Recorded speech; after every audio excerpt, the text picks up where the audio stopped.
Okay, we're still at FanX. Hi. This is how we start FanX. podcasts.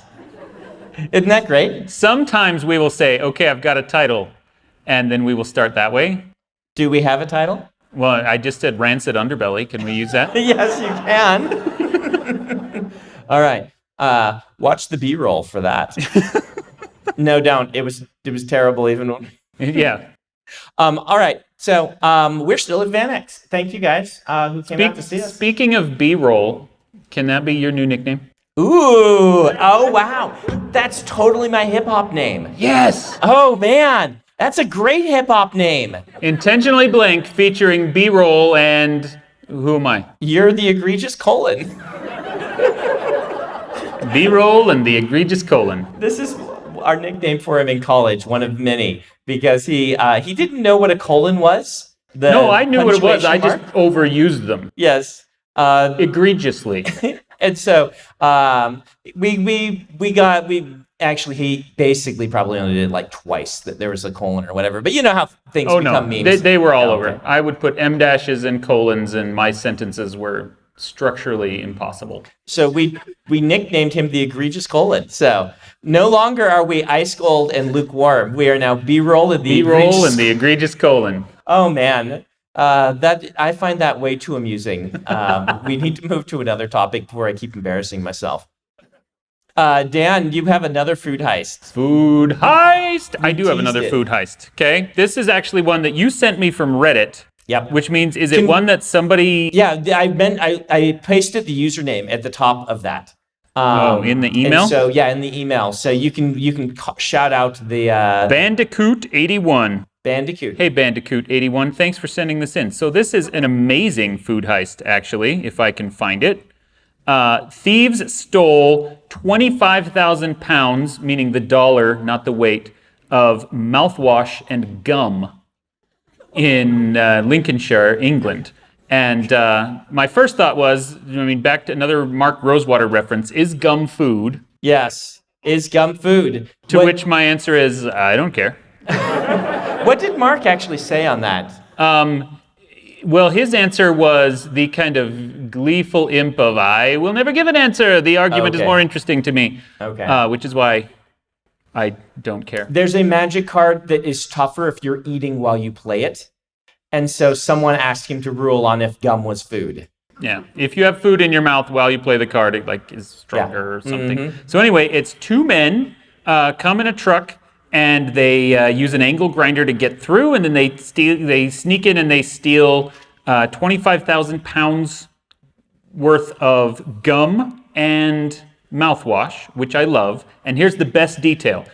Of the two men visible on the footage, he said one, wearing a high-vis waistcoat, appears not to be able to use his right arm. And I don't know why I love it. It's just nice little character detail. We usually don't get that kind of stuff. Yeah. The story has a little extra. Yeah, just a little bit of mystery there, inside of your mystery. They stole gum and mouthwash. Gum and mouthwash. One of our helpful audience members pointed out that what my roommate, Tom, was doing in our last episode, if you'll recall from that brilliant side story that I told to a side story, that he went around campus using our cards to empty vending machines, asked, is that a food heist? Does it count as a food heist if you're paying for it? It is certainly a wild misallocation of those funds. Yes. And if we were, closer than 20 years removed from leaving that university, they might be upset with us, but I don't know. I think it counts. Somewhere there's an accountant who's like, that explains everything. Here's the thing.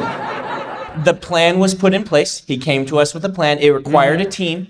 All we had to do as that team was give him our cards. Yeah. And he was arguably, that was like identity theft or identity borrowing, right? Because that was there to sustain us, but we were gone. I don't think it would have been technically illegal, but I'm still going to call it a heist. A heist. It's a heist. It's just a legal heist. It's the best kind. So we're going to talk about on this episode alternate dimensions. Based off of my last episode. Branching points. So you guys have all probably read or seen those stories where, like, there's that one where the guy's like, if I had hit that baseball and won the baseball game, my whole life would be different. And so like an angel and or dimensional traveler shows up and is like, let's show you what your life would be like if you'd hit that baseball. And then his life sucks. And he's like, oh, I want to go back to being the loser that I was because at least I was loved, right? Right. That sort of thing. He says that in a mocking voice, and yet that is the movie. That is the whole movie. And the best one of these is Run, Lola, Run. If you've never seen that, that's a good alternate dimension. What would happen if, and you see 3 different versions of it. It's great. I thought it would be cool to talk about branching points in our lives where things could have turned out very differently for us if different things, some little thing had happened in our lives. And I'll start because you didn't do any homework and you told me you're coming up with these on the fly. Well, he told me this idea 2 hours ago, and I've been in panels the entire time. You don't talk on the whole panel. You don't have to pay attention to what the other people say. Good point. You start yammering about something, and I'll come up with an idea. That one, didn't I? All right. First I'm gonna one. DoorDash something. Anybody want anything? Yeah, actually. All right. So I became a writer late, or a reader late, right? I've told the story a billion times. I won't bore you all with it. My first branching path is I have a bad English teacher instead of a good one when I'm in 8th grade. And instead of doing what she did, which was like, I can see you're not reading on grade level. I can see you're not engaging with the stuff we're doing. We're going to do a special project where you pick a book from my rack and then we just talk about it after you read it as your book report, right? Instead, you have a teacher's like, no, you must continue what we're doing. You must finish Ethan Frome and you must write an essay on that for your book report, Brandon. So instead of letting me pick a book and then have a chance to fall in love with it, I am another brick in the wall and I am forced to continue reading books about historical figures who have depressing lives and or young boys with pet dogs who die. And of course, the one in your example is Ethan Frome. Yeah. Which I'm not going to come right out and say it's the worst book ever written, because that's my Antonia. But Ethan Frome is close. My word. Yeah, had to read Ethan Frome. That's one that stands out to me. Right? At least like Death of a Salesman, I got it. Like Death of a Salesman, the point was the depression, right? The point was, look how terrible this person's life was and how it destroyed them and their family. I can get behind that, right? As a concept, in fact. But some of these join my new business. Like Madame Bovary, which I understand is the classic anti-hero novel. I still had to read that in high school, and it just, yeah. So where would you be then if you had not had that experience to fall in love with reading in school? I think I'm a computer programmer. Okay. I think at that same time in my life, computers and computer programming are becoming a thing. Computer club started at school. I had a really good computer teacher, and she started us off on programming, and she let us do our own thing. Here's my side tangent. This is not going to sound impressive to you. But it really was, because this was Windows, like the original Windows, the one that I think it's technically 3.1, but it's the Windows that like people started using, right? Before that, it had all been DOS, or it had been Macs. Really, it had been the Apples and things like this. So in this class, nobody knew what Windows was, and I figured out how to change the screensaver. I hacked it by following the instructions, but nobody knew where the instructions were, right? And I hacked mine so that in big giant letters on the computer, it would scroll by, Brandon is awesome, right? And I picked the biggest font I could, and I called over my teacher feeling very proud of myself for hacking her thing because she put up cool, screensavers and whatnot, and I changed it. And then I said, watch this. And I hit the button and the letters, bra, appeared on the screen. I kid you not. And she's like, oh, good. You finally are noticing the opposite sex, Brandon. Good. She was a really great teacher. And she got there. I'm like, no, wait. It scrolls. It's like, bra, scrolling. Bran. Yes. Very healthy. So I took a computer class in high school. I was very excited because I wanted to make video games. Because I'm like, this is going to be the greatest thing. I'm going to become a video game person. And so they got a new teacher. And like from one of the original IBM guys moved in to the school district, and they tapped him because he had a kid my age, and they're like, would you like to come in and teach like just one class? And I absolutely signed up for it and got in there the first day, so excited to make video games. And then he starts teaching us actual programming, and I said, wait, this is just math? Where's the fun storytelling? And he said, you're in the wrong industry. And so that's when I left and went into writing instead. See, I enjoyed the programming part. It was problem solving, as I've said, something I really like. Like the teacher said, they taught us like the rules for just like whatever it was called. Basic? Was it basic? Where it's like the first game you teach is the guessing Prologue. game. Did you do Prologue with the little turtle? Yes. But the guessing game where it's like you put in a number and then you have to program it so the computer will run through a loop when a new number is put in to say if it's higher or lower, right? Very simple game. But again, I had a really good teacher, and she's like, the words you use to say if someone got it right or wrong, I mean, you can just type in whatever you want. And we thought that was the funniest crap ever, right? Like we were like, all in line were like, you type in the number and be like, no, idiot, how could you choose something so low? And that was like the epitome of humor to us in like 8th grade, right? It's like I was really into all of that. And even in college, when I got to college, I took a computer programming class. I think it was Pascal. It was Introduction to Object-Oriented Programming. Just to see, like I considered my college degree, I wanted to take a class in everything so that I could then, by then I knew I wanted to be a writer, and it was like, I want to take this class. And I think a writer just needs to know a lot of stuff. And I took that class, and it's the only class that I realized I can never take another one of, because the programming was so similar to writing that after I would do my programming homework, I'd feel like I'd been writing. Where when I did my writing homework, I didn't, because the writing homework was writing essays, which is completely different than storytelling and is boring and dumb. And I would get done with that and want to go actually tell a story. But programming, I get done and be like, I've told a story. It's just in numbers and code. So I don't get given Dragon's Bane. I instead am a code monkey, like almost all of our friends who aren't writers or editors. Okay, so I have an academic one as well. So I said in the last episode, I had a scholarship to BYU, full ride. The other big scholarship that I was offered in college or in high school was Berkeley, because I was convinced for a long time that I was going to be an archaeologist or an anthropologist. Hence the hat. Hence the hat. By the way, everyone who just watches the show normally and never sees me in any other context, I usually have this hat on. This is my professional author uniform hat. I just never wear it when we record the show. Instead, you wear like the skin of a polar bear or something? The spotted leopard hide that is my mark of office. He really did that for 2 episodes. And it was comfy. So I think that there is an alternate world in which I took this Berkeley scholarship instead, and I went and I became an anthropologist or an archaeologist or something. I don't know what I would be doing other than that.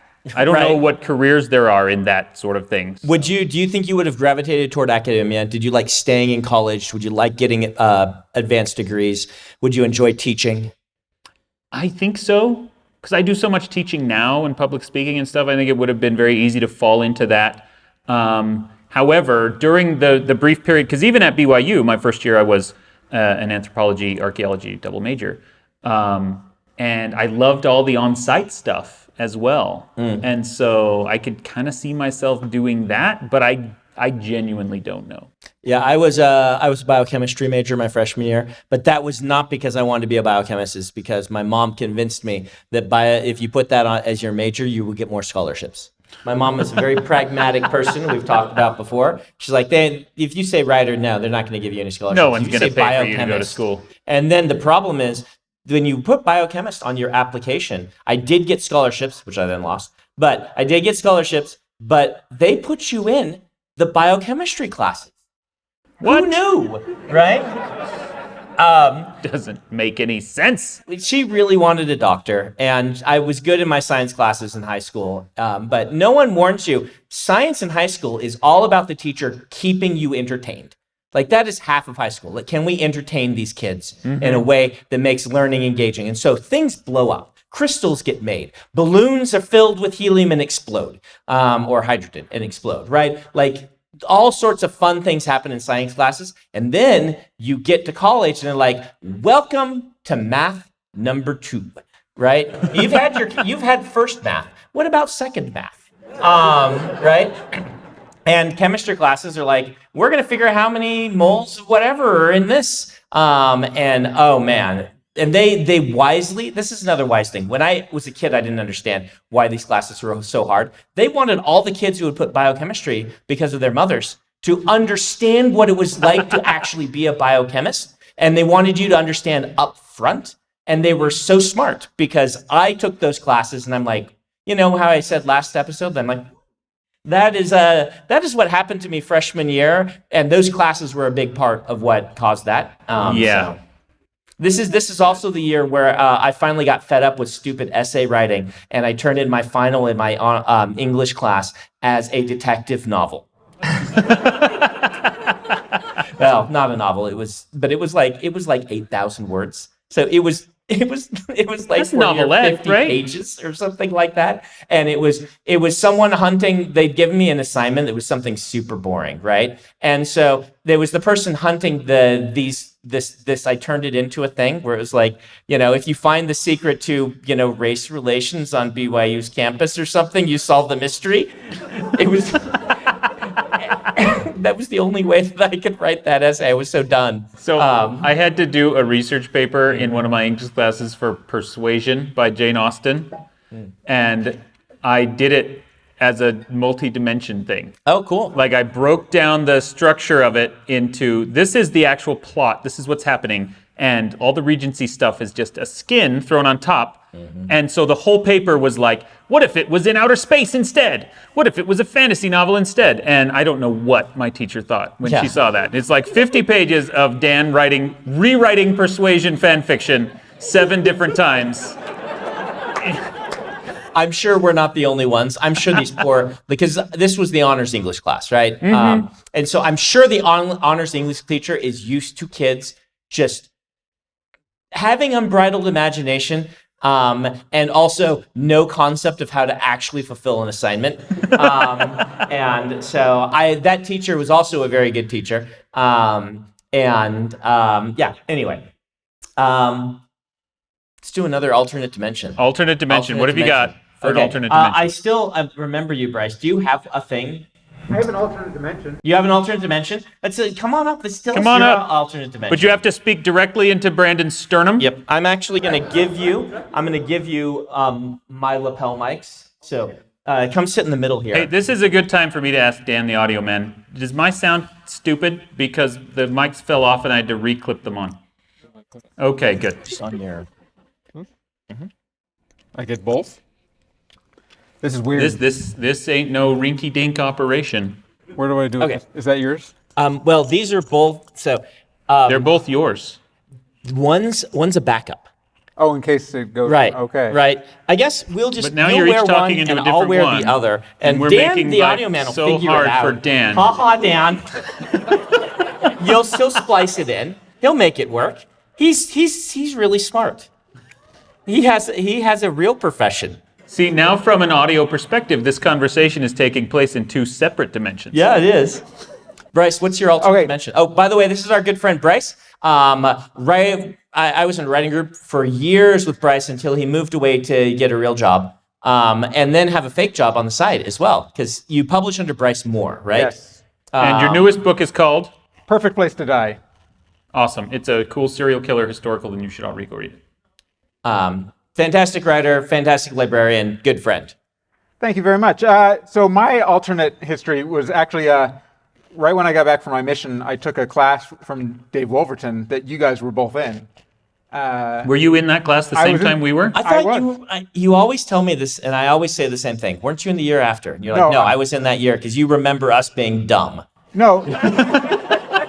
What I remember is you wearing fedoras. Yes, that's what I meant by being dumb. Well, but I was sitting in the middle of the class, and then I remember it must have been Dan. I mean, come in with a fedora, and I was like, well, that's not someone I'm going to talk to. So I wore one too that year. Okay, so there were two of you. There were two of us. Okay, see, and proof that I was in it. This is when fedoras were not yet an internet meme, but they should have been. The internet just didn't exist to meme us. Now, Dan wears it well. I wore it in the dumb way. So it was probably me. All I know is that because you were wearing fedoras, I did not want anything to do with you. You're smart. You're So very later wise. on in life, did you have a moment where you were like, okay, I want to take this writing seriously. I need to find some people. Oh, damn it. It's the fedora guys. I didn't.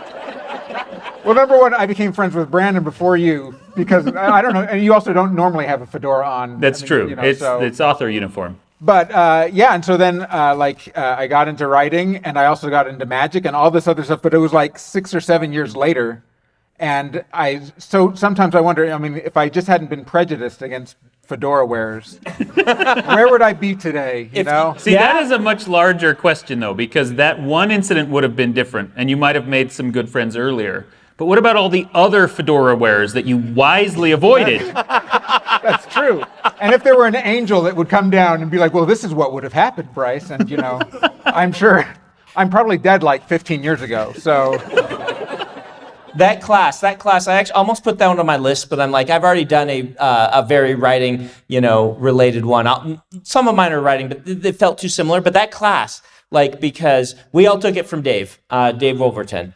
And Dan and I formed our writing group in that. And Dan and I basically got published by helping each other through that. So the reason that I thought I was going to be an archaeologist and he thought he was going to be a biochemist or whatever is because the American educational system does not support artists. And so at some point for me, and maybe for Brandon as well, my dreams of being a writer kind of got beaten out of me. And I thought, well, I have to get a real job and I can do this other stuff on the side. And Dave Wolverton came into that class first day, set his book down on the table and said, you can make a living as an artist, and then spent a whole semester kind of teaching writing, but mostly teaching business of authorship. And it was 100% life-changing. Yeah, that's why it made such a big difference. He had really good writing advice, but it was meeting a real author and having him have the attitude of, you could do this too.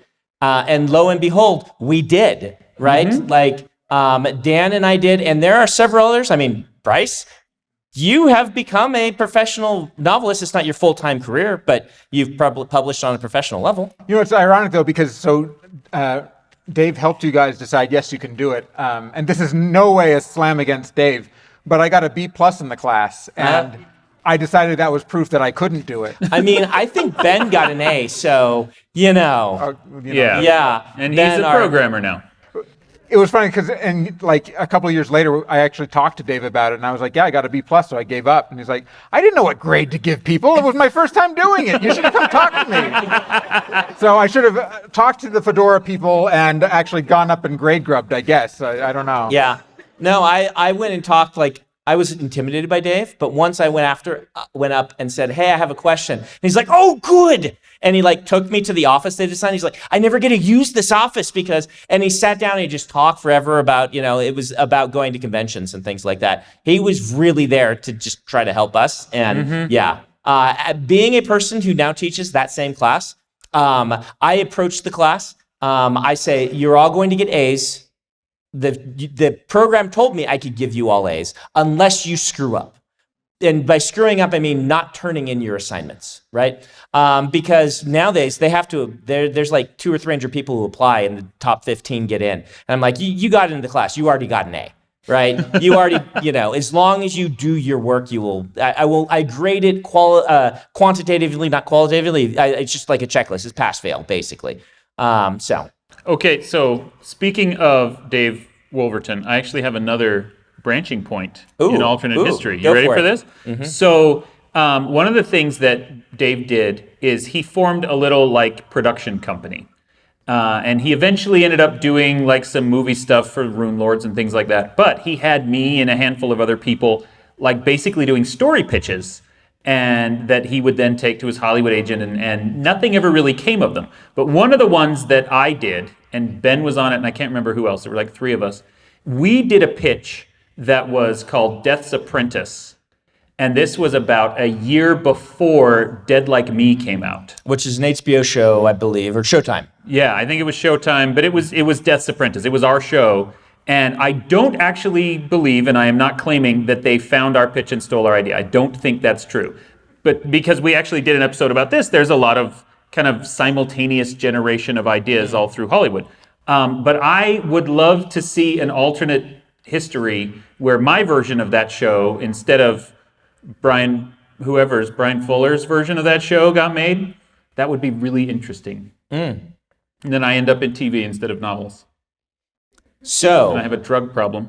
I've got one. And I'm poor. I've got one very like that. Okay. Bryce, do you want to hang out? Do you want to go back? Whichever. How hard is go? this going to be for you, Dan the Audio Man? I'm good either way. Good either way? That means really hard, and he's too nice to say it. Yeah, I'll take that back. We'll send you off. Okay. Yeah. But everyone go buy A Perfect Place to Die. Thanks, Dan. Thanks, Brandon. Do you have a signing today? And tomorrow. It's at Tomorrow at the Paper Garden? 2 o'clock tomorrow in the vendor hall at Paper Garden. Or Printed Garden, whatever it's called. All right. You're going to love this one. I'm excited. So when we were all trying to break in, after we had made connections and we were actually writing on a kind of professional level, I believe, but before we broke in, something happened. Wizards of the Coast had a competition to design a world that they were going to support. Is this the D&D one? This is the D&D one. Yeah. So we turned in so many. the setting was Eberron that they picked, right? So if you're familiar with Eberron, but this was originally a contest and everyone could submit ideas and proposals and they just picked the best one that they liked and made a campaign setting out of it. And everybody submitted a ton of things.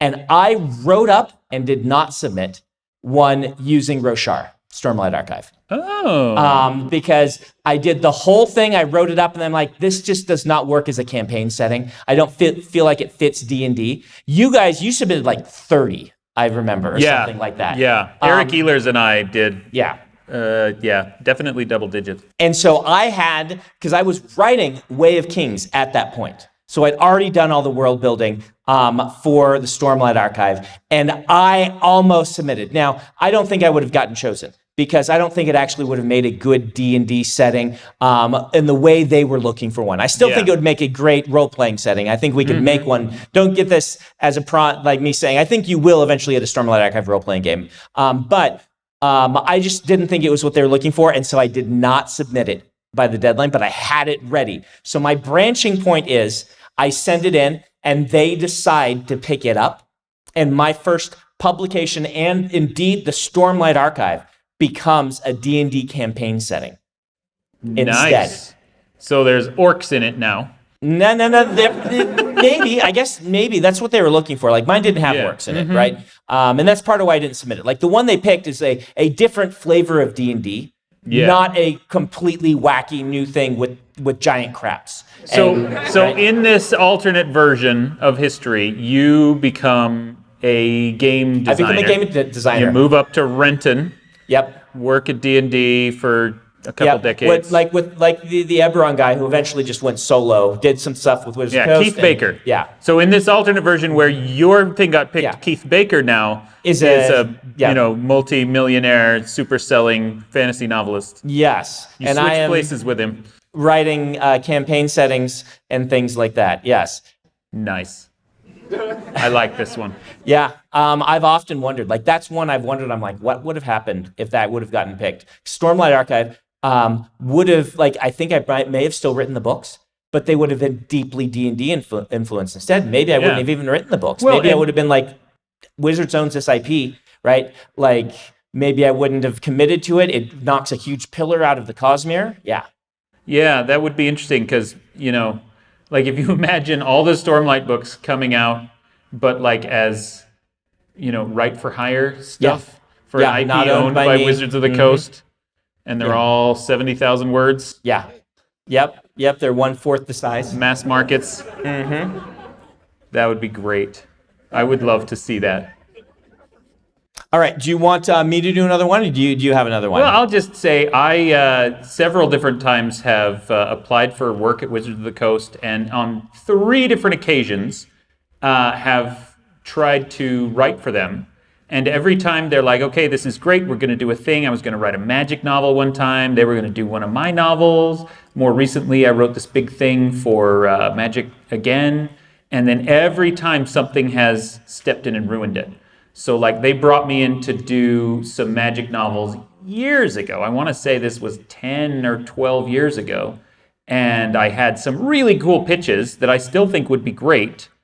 And then at the last minute, Hasbro pulled their entire publishing thing. They've done that multiple times. Yeah, so they're like, we were to the point of negotiating a contract, and then all of a sudden they're like, well, we no longer have money for you or for me. I've been fired. Thank you very much for your ideas, but this will never happen. And that's happened 3 times. And you finished one of them. You actually wrote something. Yeah, the most recent one, I don't even know how much I'm allowed to talk about it, but I wrote an Elspeth story to kick off the brand new arc with the brand new Ravnica set, Theros set when that came out. And it remains unpublished for some other separate things behind the scenes. It's really good. I want you all to read it sometime. It's so good. Yeah. It's kind of heartbreaking because I can't say 100%, but I can say with 90% certainty what keeps happening is suits at Hasbro look at what books actually make, and then they're like, wait a minute, why are we doing this? Because books are extremely low margin business, fraught with problems and things like this. And, it's like paperbacks sell for like $10 and they make very little off of them. And I'm sure they get someone who really likes storytelling and understands that, building the lore of the worlds is really good for the games. And, some really cool things have come from this. Storytelling for these big companies is R&D, right? I'm sure they're happy they have Drizzt. But Drizzt can only exist if they're doing R&D and seeing what takes off. And so you get people with foresight who build up the program. Then that person happens in executive sort of stuff, moves on to another job. Someone comes in, looks at it and says, well, why are we publishing anything other than Drizzt? And then cancels the rest of the entire line. And this just happens all the time. It happens in publishing. Big publishing houses, a new executive comes in and says, why are we publishing anyone other than the bestsellers? Why do we have where do you think the bestsellers come from? Right? I am the best-selling author at Tor. Elantris was not the best-selling book that Tor published that year. It was solidly bottom of the mid-list, right? But people without foresight come in and they're like, oh, get rid of our R&D team and we'll just keep selling the product that we have. And it's not just R&D. The really brilliant thing somebody did at Wizards, I want to say 2 or 3 years ago, is they stepped in and said, hey, this promotional budget, this ad budget, we could buy authors so much more cheaply than we can buy any of this other stuff. And so they started using the ad budget to just pay authors to write really good fiction. And they had some phenomenal fiction come out from big-name real authors. And it was all just part of the promotion stuff. And it was fantastic promotion until such time as some executive is like, wait, this isn't promotion, this is publishing, and publishing is dumb. We're not going to do it. Well, what they actually do is we're going to do a novel now, and it has to make money. And if it doesn't make money, we pull the plug on everything. And then all the stress goes on making that novel work. And guess what? It's really hard to work on novels that tie into Magic products because they start the product 5 years earlier, brainstorm their story, and are changing it all the way along. It's why movie novelizations are so hard, is because up until the final cut of the movie, not just filming, until the edit is done, they don't know what the story is going to be, right?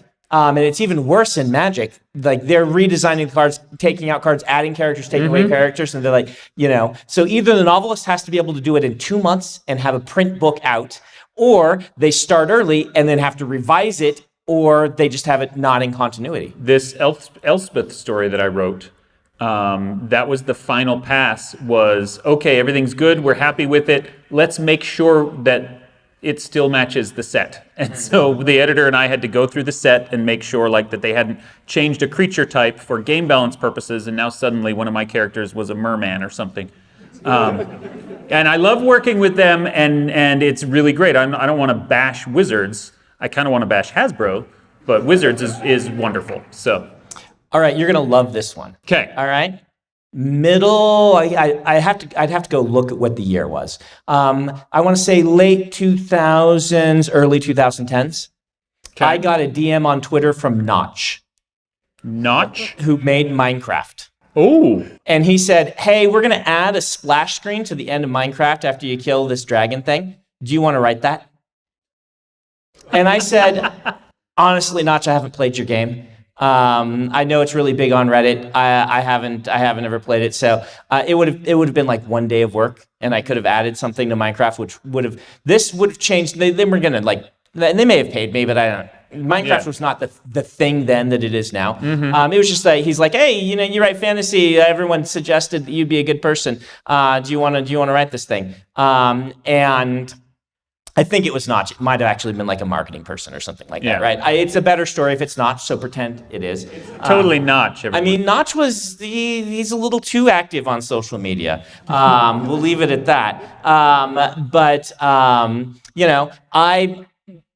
Minecraft was exploding on Reddit at the time, right? And I had just not gotten into it. Now I am a father of 3 children, which I wasn't at that point, or if it was, they were too little, who, like all of their generation, Minecraft is like the primary cultural touchstone by which they will remember their childhoods. It would have been nice to be able to point and say, hey, that thing you get when you kill the Ender Dragon or whatever, it just pops up. I've seen and read what they came up with. It's like 2 paragraphs, but whatever, And I could say, your dad wrote that. I would have had so much cred with my kids. It would have been, people would be having me like sign pictures of their Minecraft, runs and things like that. It would have been, if I could go back and change one little thing I've done, I'd be like, yeah, I'll play your game and then I'll write your little thing. That's awesome. Do you ever get that with Fortnite? No, because Fortnite is got a really interesting one because Donald's the director of Fortnite's a good friend of mine. And I was hanging out with him when he's like, I think we're going to change Fortnite to do the PUBG model, right? I think we're going to go for a battle royale. And I'm like, sounds great. So I didn't influence him, but I was there when he was doing all of that stuff and things. But I never wanted to write, and I still haven't, that wasn't an intersection between us. I worked on Infinity Blade, their previous game, and that was a lot of fun. Fortnite, is the story of Fortnite is the story of the island. It's not a story told in prose. It's told in the changing geography. It's a very different type of storytelling. It's the type of storytelling Donald's really good at. So I've never had any sort of Fortnite regrets, right? I thought it was fun when he told me about what he's going to do, and I was just like, sounds cool. It was at the water park, actually, when we were at Seven Peaks. That's awesome. They rent out Seven Peaks, or they used to every year, and so then they would invite people, and so we were hanging out, drinking Slurpees while our kids didn't eat their fries when they claimed they were going to, and we're going down water slides. Anyway, this is why Kelsier's in Fortnite, if you're wondering. You've heard us talk about this before probably, but it's just like, hey, your friend makes Fortnite. He's like, hey, I like Kelsier. You want to put him in Fortnite? I'm like, sure. Yeah. That's funny. Yes. But my kids are all would say they play Fortnite, but they don't really because it's too hard for them. It just has such a steep learning curve. So in this alternate universe where you said yes and you wrote that thing, is it mostly just the same as ours, except your kids think you're cool? Except my kids think I'm cooler. Yeah. Okay. And all the people who know Brandon Sanderson have a little cool factoid of trivia, like the one about Aragorn breaking his toe that everybody tells everybody else because they heard it on the director's or the DVD commentary. They all have a thing to be like, when someone discovers my books, they could be like, Brandon wrote that thing at the end of, because they weren't going to Minecraft. I wouldn't have asked them to attribute it, right? They don't have an attribution on there. They don't need, I mean, it's congratulations, you have beaten this game. Right. Love Brandon Sanderson. But all my fans would have a little trivia factoid.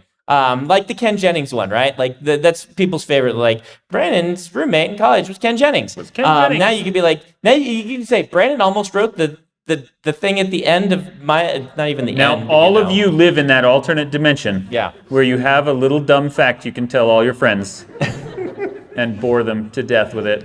Oh, man. Make sure that you tell at least 10 people that fact today. Have you, do you know the Penny Arcade strip about me? There's several, but... They hate you so much. Do they still hate you? They don't hate me. They're nice. They used to. They like to joke about me. Okay. Like the weird world, right? My babysitter was one of their nieces. For all my kids growing up and things like that. It's all been, but there's a Penny Arcade that's famous to me. I doubt it's one of their more famous one, where this is a webcomic, right, about gaming. And it's like the whole gist of it is one of them gets up and says, "Are your friends Brandon Sanderson fans and won't leave you alone? We're going to give you a primer on how to pretend you've read Brandon Sanderson so that you can convince your friends to leave you alone and stop telling you to read Brandon Sanderson." I do remember that because one of the panels has one of the guys like pulling on his collar nervously saying, "Yeah, I loved the magic system." Yeah, he's like, "Those are so many rules." Yeah.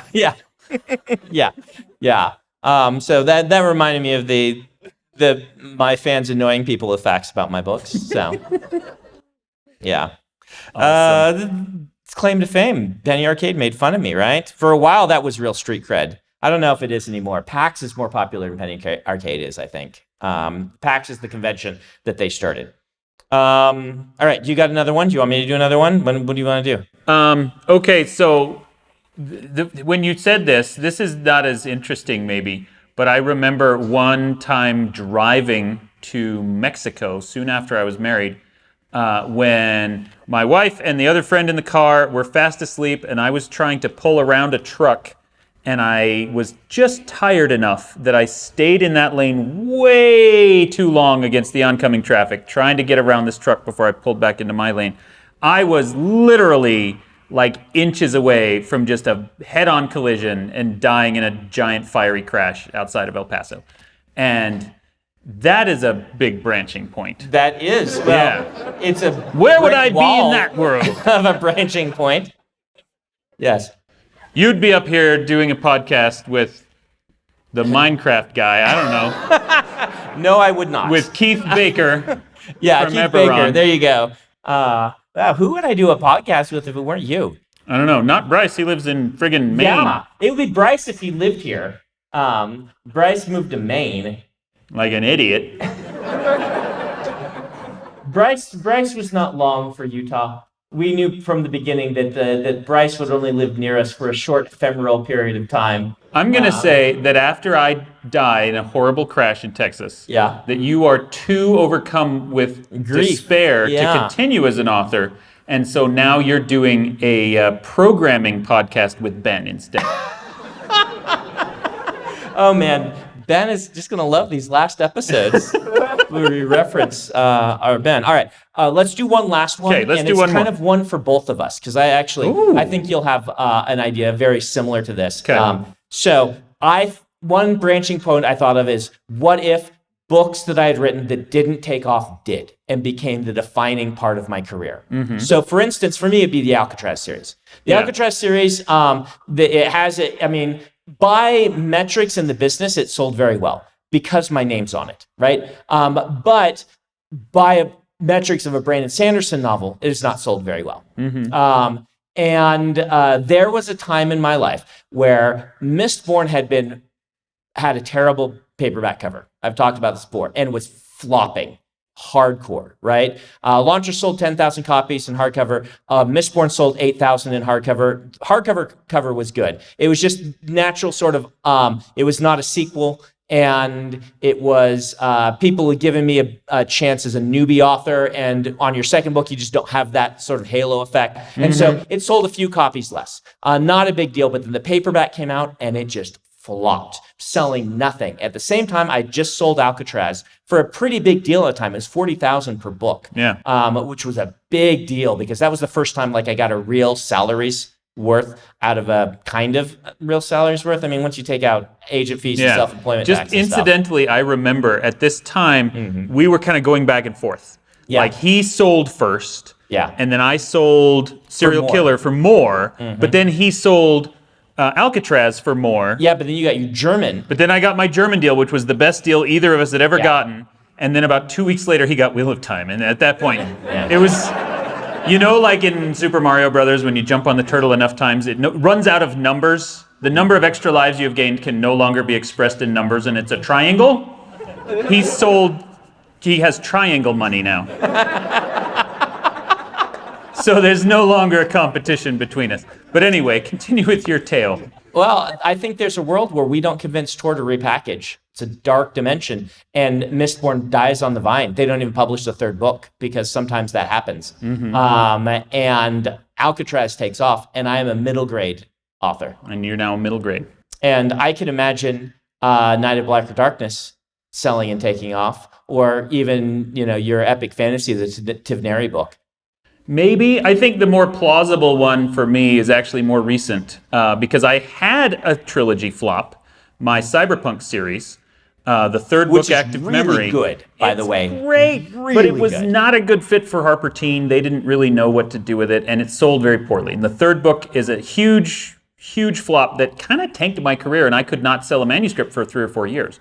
One of the books that I have finally managed to sell recently is Ghost Station, which is a just straight historical Cold War spy novel. It's not science fiction or fantasy or anything. And the zero-G stuff and the other stuff that I do has kept me in spec fic as a genre. But I would love to see the alternate version where I just go into historical thrillers or spy novels. I think you'd be really good at it. So well, thank you. Ghost Station is my least read book by a significant margin. No one's even heard of it. You should all go read it. It's Audible exclusive, and it's amazing. But yeah, if that had taken off instead of zero-G, and I was known for thrillers and historicals instead of for the middle grade science fiction, that would be a very interesting, different version of reality. I just realized we haven't named our podcast at all this episode. Hey, Bryce, name our podcast. Mistborn Llama. Mistborn Llama, the podcast. You wearing your Mistborn Llama shirt? You are. This was our writing group in college, Bryce. You were also wearing a Mistborn Llama shirt yesterday. Hey, I bought him like years ago. Listen, man, there's 2 of us on the show. You don't wear his shirt twice. You wear his shirt and my shirt. There we go. He's got an I'm not a serial killer mask. That's what we like to see. $15, but the peace of mind it gives to everyone else in the elevator is priceless. Thank you, FanX audience. You guys have been awesome. You may make noise. That is good. Thank you. No, don't cut it. Don't cut it yet. We have to give our outro. The guys are looking. How is that, Ben? I think the true ideal name for our podcast is Jokes That Are Only Funny to Us. So you'll get that one eventually. Ben complained we didn't have an outro to us. And so the episode record, it's still a few weeks away. We're like, all right, how's that, Ben? And then we've just been saying it ever since. It's a terrible outro. It's so funny. It's so bad.